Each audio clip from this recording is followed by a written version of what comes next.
let's get into it. Welcome. Thanks for joining us. We want to say first, or like straight away, that we apologize for the confusion with the times. We're not sure what quite happened there with the Eventbrite versus the Zoom, but we did start this actually an hour ago, realized that there might be some mix up with the time, so we're doing it again. But yeah, thank you all so much for your patience and apologies for any confusion. But welcome to today's webinar, which we've creatively titled No Coding, No Problem. And it's about how to start building your tech startup without coding. And moving on to who you can see on your screen today. So there's myself. So I'm Natalie Hotchkiss, and I am the manager of our Startup First Steps course at CodeBase, which is a course for early stage tech startup founders in Scotland. And I am a self-professed coding newbie. And I am joined by Oli, who will be taking the majority of today's session. So I'll let you introduce yourself, Oli. Thank you. So hey everyone, I'm Oli. I'm VP of R&D at CodeBase as of 4 weeks ago. So still getting my feet under the table here, but I'm also just a kind of general no-code enthusiast, I guess, and I'm just kind of keen to sort of spread the word about what you can and can't do with it. I'm a failed coder, I would say, kind of a coding newbie. I sort of understand it a little bit, but I've tried to learn to code so many times in my life and just failed, and it's just never stuck for me. So, but suddenly I found with no code, I could build stuff, which is pretty cool. So will I just crack on? Go for it. I've got the nod, I've got the approval. Sweet. So today we're going to fly through very quickly why no code might be useful for you, some of the use cases for it, and then I'm sorry, it feels like such a mistake trying to do two demos in one webinar, but I'm going to build a landing page MVP, and we're going to try and build the guts of an app as well. So not just, a prototype or something, MVP, minimum viable product, not just something that sort of, displays a little bit of data or like a kind of website type thing, but something that actually functions like an app. And then we should have plenty of time for Q&A as well, but please do ask questions throughout, and we'll kind of answer them in line if it makes sense to. So really quickly, because I'm going to be showing you this rather than just telling you this. No code is a way of building software that is very visual. Rather than typing line after line of code, like if this thing happens, then do this, else do that, set this variable equal X or whatever. I'm not coder, so you can use interfaces that have drag and drop elements to them. So you pick something up with your cursor and you move it over here, and it's like, okay, cool, now that's where it is on the website or in your app. And it also uses human language. So when you click a button, say, it says, when this button is clicked, send that user an email, or Slack this person, or whatever, sign the user up. So very human-centered way of creating things. It's got a bunch of use cases. Historically, it's only really been used for like prototypes, so something sort of very basic that kind of pretends to almost do what you're saying it's going to do. And we're going to look at a version of that today as a minimum viable product. A lot of people build MVPs with no code and then graduate onto building a fully fledged app with code eventually. It's also really good for marketing sites, which is like the main page that you would land to when you come to a startup's website. So not the app, but the page that kind of tells you what the app does. I think that's a great way to set things up use tools like Squarespace or Wix or Webflow, which we'll look at later, which allow you to kind of change things like marketing copy, change the title, change the images, change the value proposition. And you as a non-technical person can do that rather than having to ask your tech team to do it. I know founders who have had their engineers build their marketing pages for them, and they have to go and ask them to change like the smallest little bit of copy or change this image to be over there or whatever. And it's not a good use of anyone's time, to be honest. And there are other use cases as well. You can make games with no code. You can, there's lots of AI applications these days, but we're not really going to talk about those today. So firstly, I just want to look at a case study of Buffer, which is quite a big company now. So they originally just let you schedule your tweets. Loads of tools do this these days, but if you wanted to send out your tweets on a sort of schedule, like not send them out immediately, that wasn't really possible at the time. So they created this very basic landing page, which had their value proposition. You can see the 1, 2, 3 here. You can read through it. And then if that was of interest to you, you could click that green button to sign up, and it would take you through to this page here, which said, we don't have this product quite ready for you yet, but if you give us your email address, we'll let you know when it's ready. And they hadn't built Buffer at this point. They were just using this to test the market and understand if what they were building was actually needed by the world. And firstly, they were able to track the number of people who clicked this button to understand if people were willing to go and sign up. But also they were able to start building this mailing list of potential customers for down the line. So a really valuable way to just kind of quick and dirty way to test your assumptions about if your product is what the world wants. And shout out to Vanphil. I don't know if Alex is actually in the room just now. She is. I'm getting a nod. Who I met recently, and she just went away and just did this exact thing. She built a version of this using Card for her startup. So impressed that she just went and did it. And I love that about no code is you can just grab it and just do it immediately. So we're going to look at Card in a minute and build something similar to this. But again, it's something you can just take and you can sort of send to people. You can, post it in public places as well. I mean, put this in Reddit, put it on, Facebook groups and things, and just try and see if there is interest for the thing that you're doing. We'll come back to that because we're going to build something with Card in a minute. But then I also want to look at not just these kind of MVP landing page type things. You can also build fully fledged apps with no code. So Better Legal is a good example. Here in the UK, setting up a business is really easy. You just do it. It's almost too easy, I feel.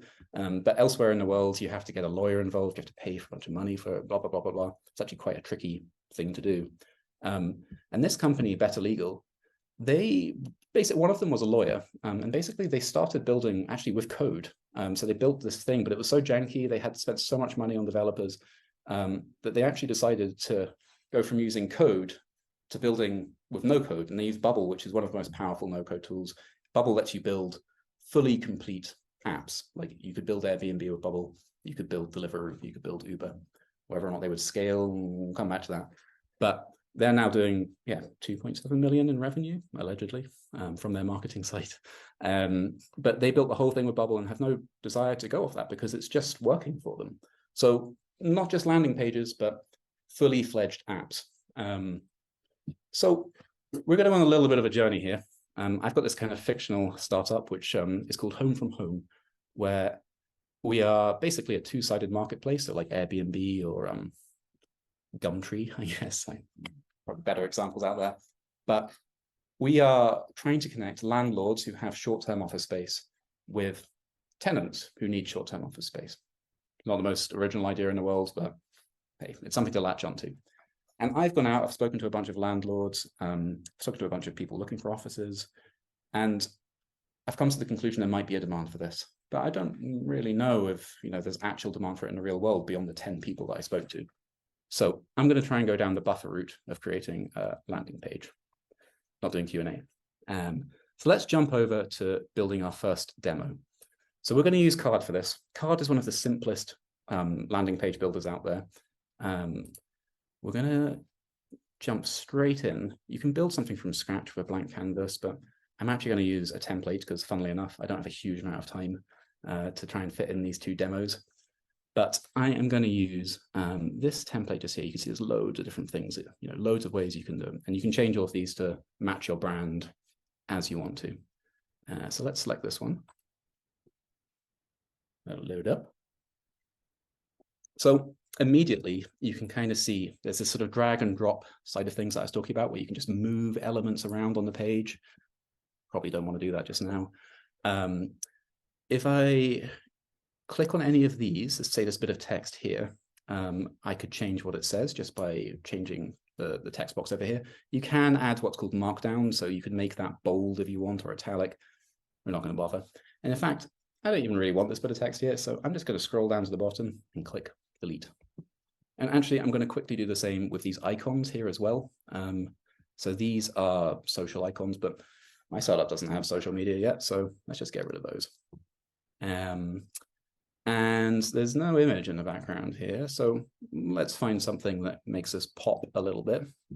And I'm going to use a like a stock photo that they've got because again we're short of time, but hopefully you would find something that fits your startup a bit better. These might be offices that you could rent on the left, maybe. I don't know, maybe these are offices down here. I don't know, but close enough, basically. It wasn't like the rocket ship one, so it will do for now. And if I click the save button up here, I love that save is still like a floppy disk after all these years. And they just need a few details. So let's see, home from home is the name of our website. And our pitch for it is find office space near you. Save. Now you can, of course, publish this to a custom domain. So that's homefromhome.com or homefromhome.co.uk or whatever. We're not going to do that for today. Frankly, I didn't want to spend the 10 quid on registering a domain just for this little exercise, but we're going to use a URL that they'll give us. Let's just go for home from, just so I can see how this actually looks. So we'll let this publish and we'll click view. And bada boom, bada bing. This is actually already live on the internet. You could go to that page if you want to and see what's going on here. It's a celebratory emoji. Thank you. This is so small on my screen. It looks so sarcastic. Let's update this copy though, because this is just placeholder text. So I don't want to say almost here. I want to, kind of like the buffer thing, trick people into thinking that this is actually already a thing. So let's have the name of our startup here. So again, I can just click that and then change the text like that. We'll have a value proposition here, I guess. Find office startup, office space near you. Exclamation mark. Celebration emoji. Yeah, sure. Nod of approval there.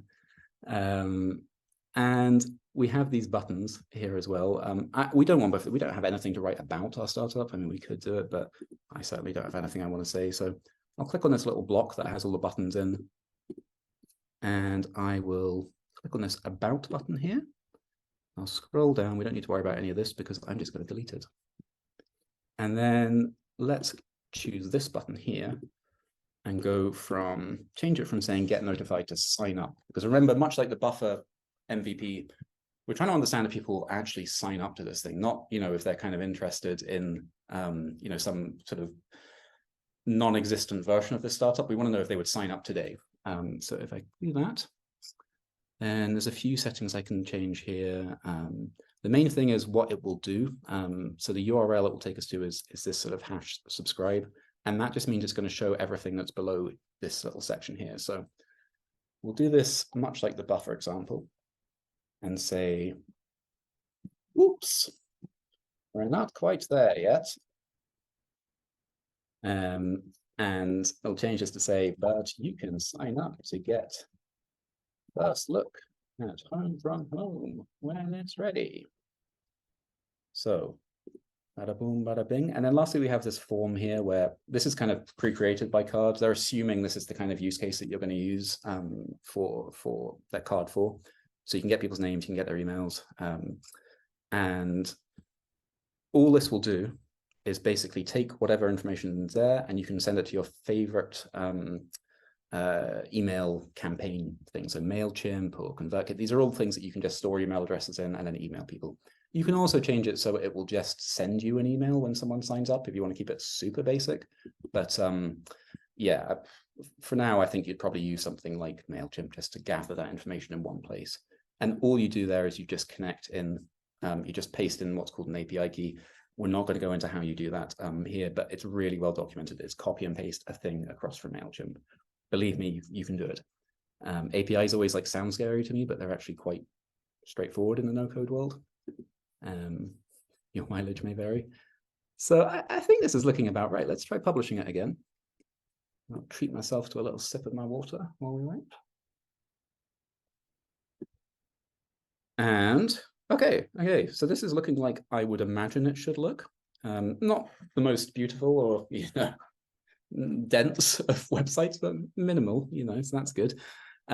So when someone comes to this, and I could go and post this on Facebook groups or Reddit or just put some Google ad money behind it. Just do it, my bottomless fortune. You click that, there you go. Exactly the same as buffer. People can put in their information here. You're beginning to understand how many people actually want your product in the market. And I did exactly the same thing for one of my first startups. I didn't use cards. I used a way more complicated tool and regret it. And I actually put £200 of my own money into Google Ads, which isn't very much. It's nothing really. And I got 10 signups like this through it, and I managed to get, actually it was more, it's like 15, and I managed to get about 10 interviews with people. So all I was trying to do is understand if my idea for what the product should look like matched to the problem that those people had. And it kind of did. One of them ended up paying me money for my startup. Cool. But this is just a great way to kind of get that early sort of feedback from the market to understand if what you are building is needed. So we have done this. We've completed this experiment. I went and I posted this on like every Office subreddit and every Facebook group, and had like 50 people sign up, give me their email addresses and things. I was like, whoa, my goodness, there must be some kind of demand for this. As an aside, with this, with like two-sided marketplaces, you'd probably try and test it with like 2 different landing pages, maybe, like understand like, you know, the landlord view of this and the tenant view, but suspend your disbelief for now. But let's say we've had a bunch of interest, and there's something giving us some signal that the market wants what we want, what we are creating. And our next step is we want to actually build a functional app. And we don't have a spare 100 grand to pay an agency to do it for us. We don't want to pay 15 grand for a freelancer to do a sort of basically make this for us again. We don't have a technical co-founder because it turns out they don't grow on trees, and we can't code. So you might have guessed what my solution is to this problem. We're going to use no code to try and build a version of this marketplace that we want to build. So for the next step of this, we're going to use a tool called Bubble, which was my first no-code tool love. Natalie, can I just sort of sense check we're okay for sort of timing and like questions, things like that? Thank you. We are doing fantastically. You completed that in record time. So like, all good time-wise. Yeah, speed running MVPs. Yeah, you never quite know with webinars. Like you can't see, you know, the lights, the whites of people's eyes in the audience, you know. So we're going to use Bubble, which is actually where I started to learn. I wouldn't suggest doing that because it's probably the most complicated no-code tool out there, and it's great because it's all in one thing. It's got the front end where you can build how your website looks. It's got the back end, the database, so you can store all your data in Bubble as well, and it's also got the kind of workflows, so you can make it so everything that you want to do is like automated. We'll show you an example of that in a wee bit. But we're going to try and build a sort of hodgepodge version of the app that we're going to actually create. It's not going to be pretty, it's not going to be perfect, but it'll give you an idea of what you could do after this webinar to go and build something. So here we have our website, this white blank background here. In fact, if I click preview, that's actually it, live on the internet somewhere. You don't need to go and see it. It's obviously there's nothing there. But on the left-hand side, we have all of these elements that we can add to the page. So we could add a little bit of text, let's say. So here, much like with card, if I click on this bit of text, I can change it to say, let's change it to say, hello world. Iconic bit of software engineering way to start. And we can add things like images. So we could have that beautiful appearance, like city view that we had before to try and make our website look nice. We could add buttons. So as you'd recognize from any website that you've ever used. So these can do a whole bunch of things that we're going to come back to. You can add various elements like maps, but also things to let people put stuff in. So much like with card, we had that form, you can create inputs. So this is where someone could put in some details. It could put in their email address or their, you know, we'll explore that more in a bit. Or say checkboxes. So you can say, have you read our terms and conditions, or, you know, that kind of stuff. So lots of elements that you can just add to a page. And if I come over to our live website, you can see this is already reflected, I hope. Beautiful, beautiful. Have you ever seen a better looking website? No code really quickly teaches you that you're not a designer, by the way. Like you very suddenly discover like it's hard to make nice looking websites or apps. But let's get rid of these bits of text and things, because obviously we don't want that. Now we're gonna not cheat, but we're gonna speed up the process of building this a little bit. We're gonna just use what are called components. So these are just elements that you can drag and drop into your site to kind of quickly build what you want. Go away, component library. Oh yeah, Zoom is hiding the button. There we go. So you could change things here. So, I mean, our app isn't called Bubble. So, you know, we might change one of these links in the nav bar at the top to say, let's say it's like landlord FAQs, maybe. And that could link off to our page that has, you know, FAQs on it. Oh, sorry, there's actually another FAQs there. I don't know where this could go, somewhere else. You just click on the text and change the what it says here. So super simple to do that. Maybe you'd have what's called a hero section. So this bit at the top that kind of explains what your startup does. The kind of, it's basically the card website again. It's just like, here is what we do, try and, you know, hook people in. I'm not a marketer either. Like I'm terrible at design and marketing, and I don't know what I'm good at. But we could also add value propositions down here. So, you know, come and look at one of our awesome offices. Did you know that if you have an office, everything will be great? You know, all of these little elements that you can add in. Footers, you know, every website needs a footer with all of this kind of information in it, privacy policy, link to your stuff. Yeah, it's not the most pretty thing in the world, but give you an idea of how you, that drag and drop thing that I love. And you can reposition these if you want. We're not going to, because I'm worried about breaking it. But let's say we don't want this generic image here. We can clear that and upload a groovy looking office. Hope your office looks like this. And what was our startup called? Home from home. And we'll change this text to say, find yourself beautiful office. Like that one over there.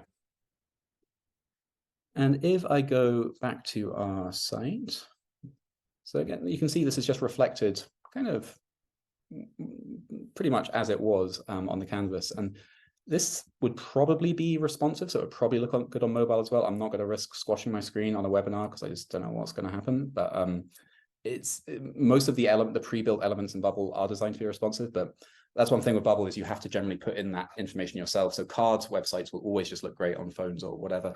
With Bubble, you generally need to think about it a little bit more. But for today, we're not going to worry about that. So yeah. You can see how you can drag and drop all these things. I'm actually going to make it so people can sign up to our app right here on the landing page, which is maybe a bit weird, but for simplicity. So what I'm going to do is I'm going to get rid of this bit of text, and I'm going to put in an input. Actually, I'm going to put in 2 as a treat. And much like with card, these are places where people can type in information. So the 2 things that we would need right now are email. So, you know, when you sign up, normally it's an email. So the placeholder text I've changed to be email. And I'm going to change the content format to be email as well. And that just means Bubble's going to be making sure that this is something at something dot something in here. And if it's not, it will say, no, we need an email from you. So you can't put in like just your email as Jeff or whatever. And Bubble does lots of little tricks like that just to make sure that it's getting the right data in the right place at the right time. And with this one, we're going to get people's passwords. And we're going to change the type to be password. Now, Bubble will never let you see someone's password. Bubble sets up all of this security infrastructure so you don't get to see what your users are typing here. It doesn't store that data. It's all encrypted. They handle all of the logging in, the signing up, all of that stuff behind the scenes for you, because they know you're not an engineer, that you're not going to set it up properly, let's be honest, and make sure that everyone's data is secure. So let's actually just take a quick, let's take a quick look at our website and make sure this is, yeah, so these have appeared, most beautiful thing in the world, but if I go on the password here, and something, you can actually see it's already blanking it out, as you would kind of hope from a password thing. But what we now want to do is make this actually do something, because right now we've made these things, but we've not actually told this to do anything. So if I now click on this sign up button and click add workflow, this is the bit I was talking about where it kind of gets your apps can actually do stuff. So this is behind the scenes, like what your app will do, rather than just being showing information. Here is it actually doing something. So what we're saying here is when that button sign up in the hero section is clicked, do whatever is in this bit here. So there's loads of things you can do, like you can sign a user up, which is what we're going to do. You can send a password reset email if this is the password reset button. You could go to a particular page. You could change data behind the scenes. You could email that person to let them know they've signed up. What else can you do? Loads and loads of things. But we just want to sign the user up for now. We want to get that user as a user in our database. And so all it's asking for here is a email for that user. And this is a list of all of the things that are on our page. I'm sorry, there are quite a lot of them, but somewhere in here is an input that we created. Oh God, where is it? Input email. So you can see it's actually showing the email box that we created and saying input emails value. And the same for the password. We're going to say the data is going to be, we're going to find the input password. And that's just saying take the value that is currently in that box. Whatever the user has typed into that password box is going to be the password. And one last thing I'm going to do. So I can now get this to like send. I could say, send an email to that user to let them know they've signed up. I could send an email to me to let them know they've signed up. But one thing I am going to do is, this is just a little neatness thing, is reset relevant inputs. That's just going to delete whatever in the boxes whenever that button is clicked. You'll see what I mean. So now, if I go back to my app, click refresh. If I come here and click, say, Natalie at example.com, and put in the password. What's your password, Natalie? I'm not going to fall for that one, Oli. Nearly. But I'll type in any old thing and then click sign up. So it did something there. It resets the values so we can no longer see them, as you would kind of expect from a user experience perspective. But we didn't ask it to do anything else, so it's not clear what happened. If I now go back to Bubble, and we'll go and look at our database. So I said Bubble has a database built in, and go over to my app data and look at my users. I can actually see, there she is, Natalie has signed up for my app. So she is in the database along with all of these other tests that I did. So now Natalie would be able to come back and log in to our app. So that's kind of step one for this. Let's just take a look at the database for a second, because it's not a very attractive interface, to be honest, but it does work reasonably well, and it's nice that it's all built in. A lot of no-code tools you have to use a separate database and then pull that information into the so you have to use separate database and pull that information into your like website builder, and it's a bit annoying, but Bubble, it's all in one. So we just have two types of data. We've got users, which just basically have emails and some basic information about them. Slug just means like the URL for them. So like yourapp.com/Natalie, say. I have actually already pre-created another data type called offices, which you can see the type of data I could store about an office. So these are offices that startups are going to be able to rent. I think we jumped from just tenants to startups at some point in my brain here. I work for CodeBase. And so we can store data about cities, which would just be text. So that could be Edinburgh, Glasgow, whatever, Abu Dhabi. Costs, which I've just put as text. That might be numbers, really. It'd be like, costs in pounds or whatever. Images, which are stored as images, and a name for the place, which is text. But you can store loads of different types of data here. You could store dates, whether or not it's a sort of yes, no, true or false, files, geographic addresses, all sorts of different types of data, but we're keeping it simple for now. So if I come back here, that is how a basic sign-up would work in a tool like Bubble. So I'm going to just use a little bit of TV magic to take us over to something I built earlier. This basically does exactly the same thing, but again, I'm not a designer. This took like 10 minutes just to sort of, find an image, and look how low resolution the image is, God. Ooh. But you can basically be as creative as you want with designing stuff. And my advice is always just try and copy something else, but you can make things that look passably like websites. I have a friend who's a designer, and he's told me he's never seen a good looking Bubble site. I'm like, well, whatever. Go and Google what Google's first website looked like, and accept that your first website is not going to look pretty. But you could build something like this. So we've got our users to sign up. We're okay for time, I think. Yeah, we're doing all right. You never tell, like when you're sort of going through these, if it's taking like forever or if it's like you're actually just flying through it. Oh, absolutely. It's been just over 10 minutes into this second demo. And we've already built a whole sign up, nearly a complete sign up thing. So actually what we would probably do there, let's go back to that there. So the final thing we would do is if I go and edit the workflow for that button. So saying when the button is clicked, sign the user up, then reset relevant inputs. That's the human language I was talking about, where it's like you can understand that as a sentence almost, kind of flowing from left to right. But we're actually going to say navigation, after it's done all of that, go to page, marketplace playground. And now, once again, if I refresh here, and I'll sign up with my personal email address. When I click sign up, it will firstly just add that user to the database, but then it will take us on to the next bit of our project, which is what you'd kind of expect when you sign up to something. Normally it takes you to like the behind the scenes bit, you know, to the actual app itself. And I'm going to ask you once again to suspend your disbelief, because normally with this kind of thing, you'd have like an area where landlords would log in and they would be able to like look at their properties and upload something. And then you'd have a space where tenants would log in and they'd be able to see, you know, the kinds of properties they could rent, like Airbnb. You've got hosts and I don't know what the other ones are called, but people who go and stay in houses or whatever. But we're just going to do this on one page because I've only got 10 minutes and it's just faster that way.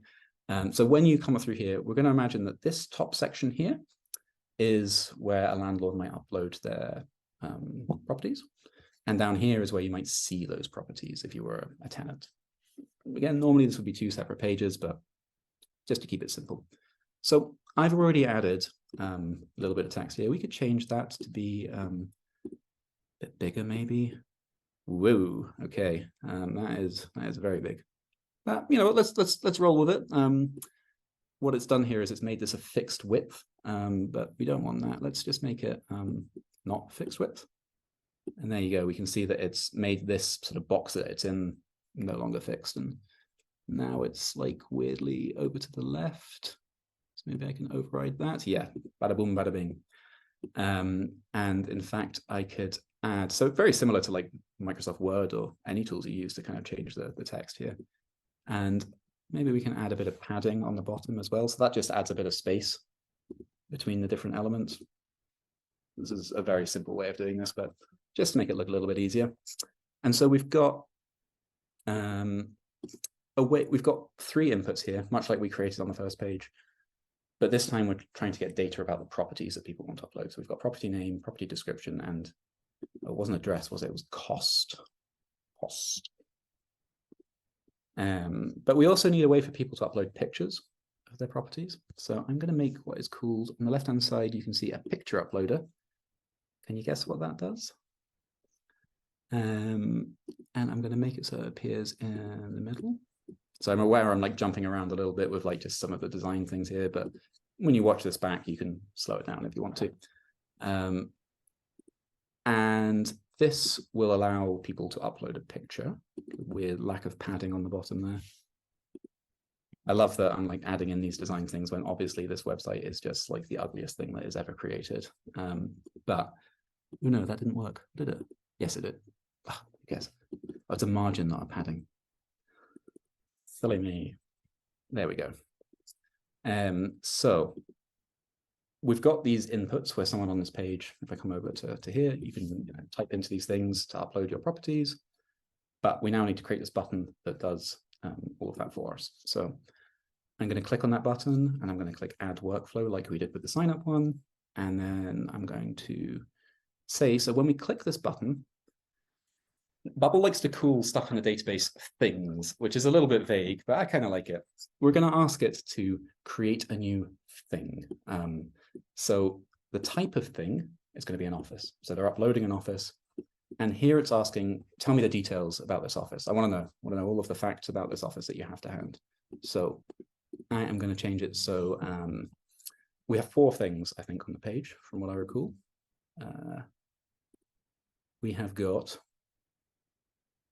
a property name, a description, a cost. It wasn't a description. I think it was a city. It's fine. We'll fix it. Live demo. Anything can go wrong. And we're going to change it so you can say that for this office that we are uploading, this new office that we are adding to our database for people to go and view, the city that it's in is equal to the input. So that's the one that's currently says description. I'm going to put it in there as the description one. Sorry, I'll come back to that and fix it in just a second. But let's say the cost of the office is equal to the input of that it says cost. So a landlord puts in that their office is 20 quid a month. Bargain. And that will go into the cost part of the database. And then the image is equal to the picture uploader value. And the name is finally just equal to the input that is called name. I've lost it, property name.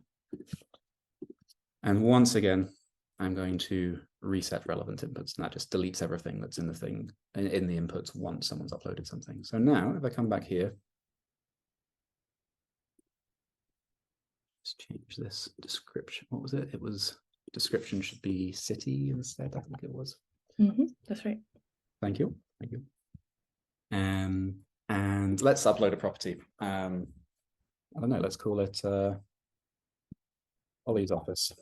I'm sorry, it's like 5:30. I was up at 4. I have 2 small kids, so my brain is out of imagination at this point. And it is £2,000 a month. It's a good price for Oli's office, if I'm honest. That's a great price. And there you go.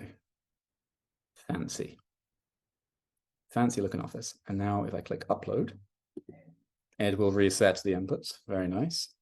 And if I go back into our database, you can see that Oli's office has appeared in the database. Woohoo, it's worked. This is great. So we now have that landlord has been able to upload their office to our system. We have the information about it that we need. So let's quickly look at the other side of that, the tenants trying to find a place.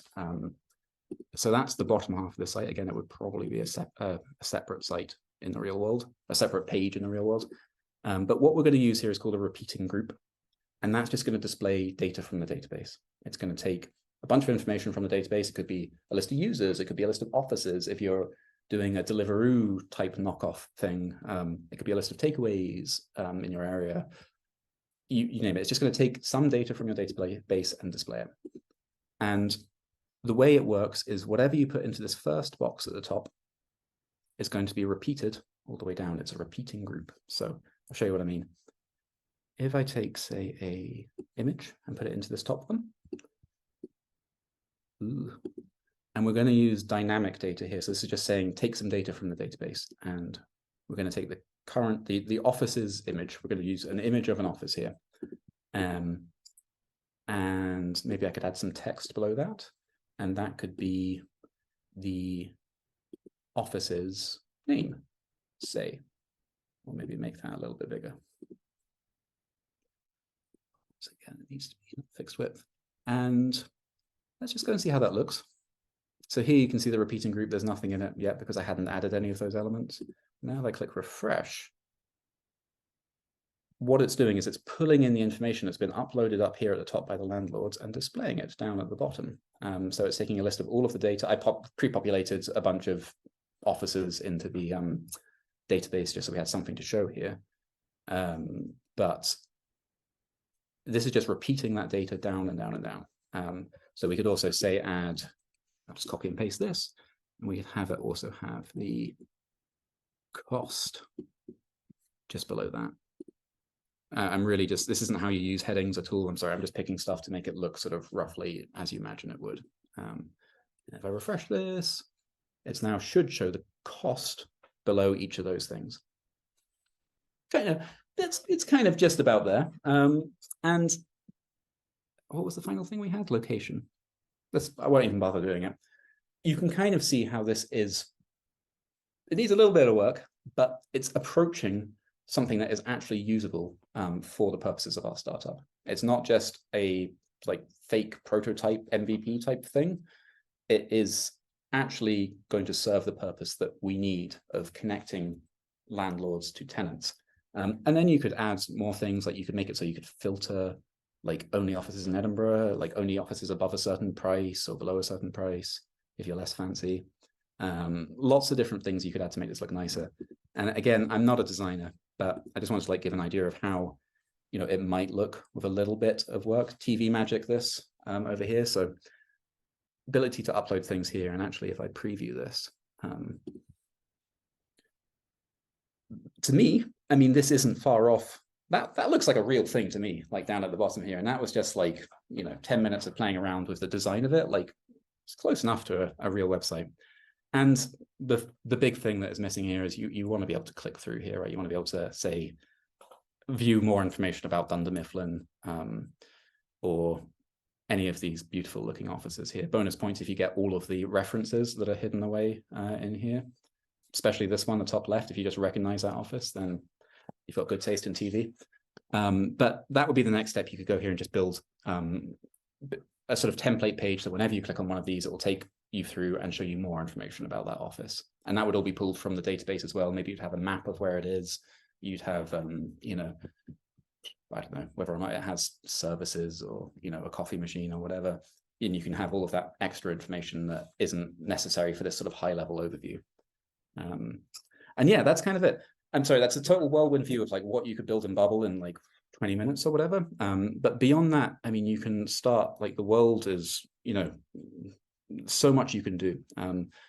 You can, actually maybe before I witter on and get excited about like all of the different things you can do, let's take a breather because I've just been talking solidly and time for some Q&A, I reckon. Well done. Well done. I mean, getting through those 2 demos in half an hour. Wow. One question that immediately comes to my mind is adding some sort of payment structure in. So it's all well and good having the sort of like visual side of it, but how, like, can you kind of input some sort of payment system model in there? You Clearly I'm a coding can. newbie. I don't even know what the right words are. You can do it with no code. That's the beauty. So I've done it before using Stripe, which is it's the big payment processor. So basically they are, if you have to have a limited company to use them, I think, which makes sense. But basically you can go onto their site and set up, again, that kind of API connection thing where you just take I'll show you. Christ, I'll show you. Go for it. In the Bubble ecosystem, there are things called plugins where basically you can connect Bubble to just about anything. You know, you want to send someone a text message as part of those workflows, you use Twilio or you know, one of its competitors. You want to, what else might you want to do? You might want to charge. Let's focus on one thing at a time, Ollie. So Stripe basically lets you it gives you this information here over in Stripe. You just need your client ID, secret key, all of these things you just copy and paste from Stripe over. And over in Stripe, you basically set up like, here's how much a thing should cost. So maybe it's 50 quid a month for your startup. Stripe will just let you say, right, here is a product that is 50 quid a month for your SaaS tool. And then all you have to do, so simple. This took me so long to figure out the first time. Like, give me a shout if you need configuring it. You could make it so, this is a weird workflow, but maybe you have to pay in order to upload an office, like you pay at this moment here. So within this workflow, all you would do is add a payment bit where it says, charge the current user. And this will, is this using Stripe? Hang on, I think that's not the right thing. We need that elevator music. Is it in payment? Okay, let's say that you're charging them to like a subscription, say, just because it's right in front of me here. Stripe will just have a list of plan names, basically, like whatever you've set up in Stripe that says 50 quid a month or 100, you know, your bronze, silver, golds, like startup sort of, you know, packages. And they'll have just a list of them here. Once you've put in that API key, it will just know. And if you put this in, say, here, at the start of this setup, if the user doesn't subscribe to that plan, nothing else along here would happen. So they need to pay you before they can upload an office, if that makes sense. This wouldn't be a great user experience, but you basically just connect it to Stripe. And I promise you, zero coding experience here. It took me a really long time. It probably took me about 20 hours, 30 hours to figure it out. I overcomplicated it. For my second startup, I didn't even bother putting a payment processor in because I just want to know if people wanted it first before I spent all of that time. And like, if someone really desperately wanted my thing, I would have just sent them an invoice.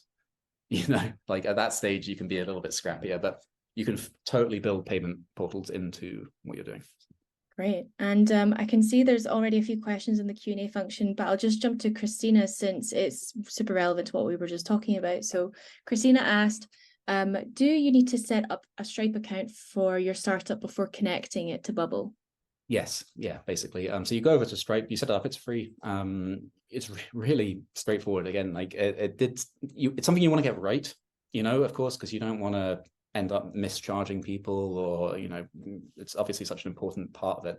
But Stripe has really good step-by-step guides of how to once you've set up your Stripe account, how you connect it through to Bubble, which is not too complex. Good. Thanks I'm assuming that's you giving the thumbs up, Christina. Loving the Zoom reaction function on Oh, Webber. it's not you doing that. I assumed it was. I did one or two, and everyone else jumped in on the rest. So thanks for that. Molly, who had to pop off, and she asked, "Hey, I was wondering if I built an app/website using Card, and my startup went on to become successful and generate a lot of foot traffic. Should I then build a new website, keep using what I have already built, or can I transfer what I have already built on Card and integrate it in a more sophisticated app or website?" Okay, yeah. So yeah, basically that will almost certainly happen with Card at some point. Card is such a basic thing. It's just basically for like market testing, gathering a little bit of information about your potential users. So you will graduate from it at some point if you believe that you have got enough signal that what you're doing is right. Because probably the best, but a very sensible outcome of like testing something with a Card site is actually you don't continue with the idea, that after 2 weeks, you realize no one wants this, and you save yourself 6 months of pretending that your idea is a good one. I've definitely been through that myself. But you will almost certainly have to graduate from tool to tool as you grow. Bubble's probably the most sort of, Better Legal are still using it at $2.7 million revenue. But there are many companies that just reach a certain stage, and it depends how complex your database is. It depends how many users you have, especially if I wouldn't advise using no code for like B2C things. Like if you're going to have millions of users for hopefully one day, like it just won't cope with it. But if you're doing a B2B thing, business to consumer was the first one there. If you're having like if you want to have lots of people using your app all the time, it might not work, but that's when you would consider moving to a coded solution. But with like certain B2B, business to business, SaaS, software as a service, it's too many acronyms in this world, tools, you could probably stick with no code for much longer than most people realize. And the thing I would say, like I've been in software startups, the same is true of code. Like when you build the first version of something with code, you're gonna eventually reach the point where you just need to demolish it and start again. And then you think that version, the new improved version, is going to last you forever as well. And then you realize, once you've gone from, 100 users to 1,000 users, you have to rebuild it all over again. And then the same when you reach 10,000 users. And it's just a continual sort of evolution. And like prematurely optimizing is like as big a mistake to make as, sticking with a solution that won't last, if that makes sense. So yeah, totally a thing that you just probably have to accept it will happen at some point is some sort of change in your infrastructure. That makes sense. So depending on how your product develops, your company develops, even if you created a traditionally coded product versus something using no code, there is always that chance that you might outgrow it. But your example of Better Legal is they're still on Bubble, which is kind of insane. Yeah, I think it's not a chance. I think it's like gonna happen. Like it's like 100%. Like the little version you build just won't scale, I think. And by that point, there's probably lots of other things to think about. So thinking about, moving on to a new platform is probably the last thing on your mind if you're getting to that point where you are able to graduate onto a different product or platform. Fantastic. All right, so Andrew has asked, what would you recommend for no coding a smartphone app if possible? As far as I know, Bubble doesn't do apps. And PS, awesome demo and information. Thanks for the love, Andrew. So yeah, Bubble doesn't do phones apps. There's a few options out there. I realize I'm still just sharing this like really boring screen looking at workflows, but I'll use this as an opportunity to, so Glide is probably the industry leader for smartphone apps. So you can build both iOS and Android apps with Glide, as well as web apps. So it doesn't allow you as much depth as Bubble for sure, but it will probably you could build a marketplace like I was building, no problem at all in Glide. It's really, really powerful. So if you have anything that requires mobile app usage, like, I don't know, I'm generally, most of the time when I hear someone needs a mobile app, I really think they don't. And it's like actually just a web app on a smartphone is better, because getting people to download apps and, keep using them is really hard. Like I only use like 4 apps, and that's been that way for like 5 years now. But some apps just do require a smartphone app, like, and that's just like, especially if it's like, I know a lot of people who do like field stuff where you just need to have something on your phone that works really well when you're not at a computer. So Glide is really good. Glide is one of the ones where you can use like the built-in database like Bubble and built-in workflows, but you can also connect it to lots of other data sources. So you could store your data somewhere else, which is kind of cool for portability. So you could store your data in a no-code database or in a coded database, display it in Glide, a bit more of a complex setup to do that right. And then actually you could take that coded database and then build a fully code app on top of it later if you wanted to. So you can kind of mix and match the components of it. But yeah, Glide is probably, I think it's just the industry leader for smartphone apps for sure. And just to flag, for those watching the recording, Alexandra in the chat has suggested Figma, and Christina has said Bubble has announced that they will enable native iOS and Android mobile app building soon. How soon? Ooh. They don't say. Ooh. So yeah, I don't know. I'm always very skeptical of these startups talking about when they're releasing features. I'm still waiting for my Notion to Google Calendar integration, which was like announced a year and a half ago, 2 years ago. Outrageous. Maybe they were just announcing that to see if people were interested, and then waiting, like kind of like the card thing, seeing what kind of interest they would get and decide whether or not to build it. Who knows? Yeah. That's honestly, yeah. Sorry, actually, on that point, MVPs like don't go away once you've like reached a certain like stage of your startup. Like that's still like an experimentation tool. In my old company, we used to do that all the time of just like trying a little thing out. We'd build a little thing and just test the market for it, rather than trying to continually do. I'm doing the same thing actually right now for a little no-code project for CodeBase, of just building a little MVP using a no-code tool just to try and test if there's like a thing there, and it just doesn't go away. It's not like you do your MVP, then you're off to the races. You're always going to be doing these little experiments, and no-code is really useful for that. Absolutely, and different functionalities and things like that, you can kind of test and see if your users actually want that or not with these sort of mini tests. So David Anderson has asked, oh, hey, Oli, thanks for that. Would you generally design... Oh, you know David. Oh, yes, yeah, very well. David asks, would you generally design the database first when using Bubble, or build/design as you go, subject to usual good practices, of course? Smiley face. I am so the best practice, I would say, is to build a database first. And that's with any tool. It's to make sure you understand the data flow of the data structure and where it's flowing first. Or it will iterate. You'll never know quite how it's going to work from the get-go, but setting up the data first is the best way to do it. That said, I have a habit of just running in and being like, yeah, let's just build the interface and figure out the database later. And, I mean, it gets you so far, but yeah, I think generally I would advise, once you've got a feel for, how the interface works and, what you can do, if you're starting a new project, try and map out the data first. And you could do that on a whiteboard. You could even just write down like, here's offices over here with all of the information I need about offices, and then users over here with all of the information, all of the data types I need, fields as they're called, about users, and then maybe if there's another data type, and point connections between all of those things to understand what they're meant to do, basically. So yeah, that's definitely the best way to do it.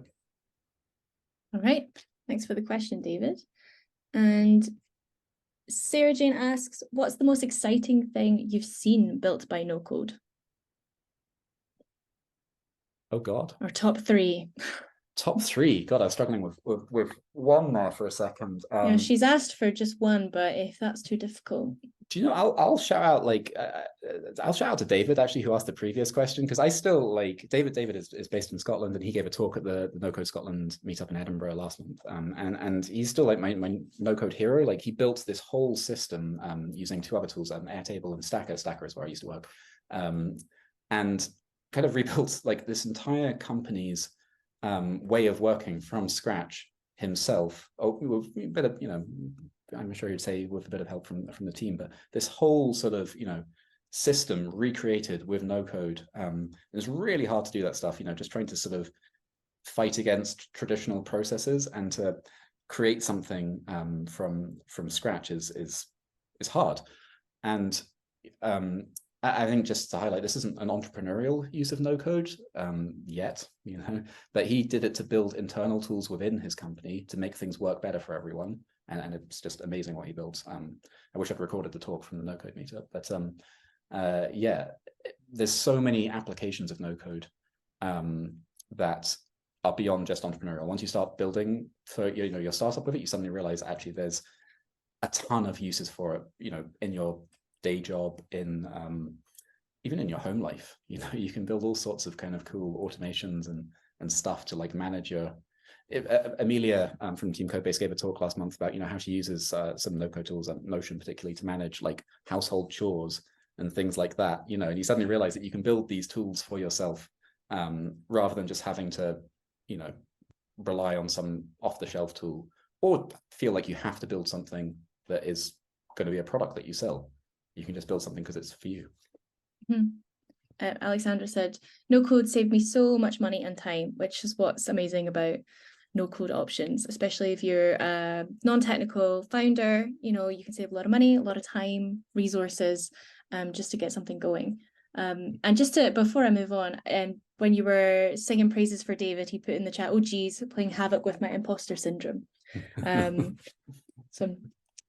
And the last question I can see there, if anyone else has any more, please do pop in the Q&A. But this last one here is from Christina, and she asks, how reliable are these no-code tools?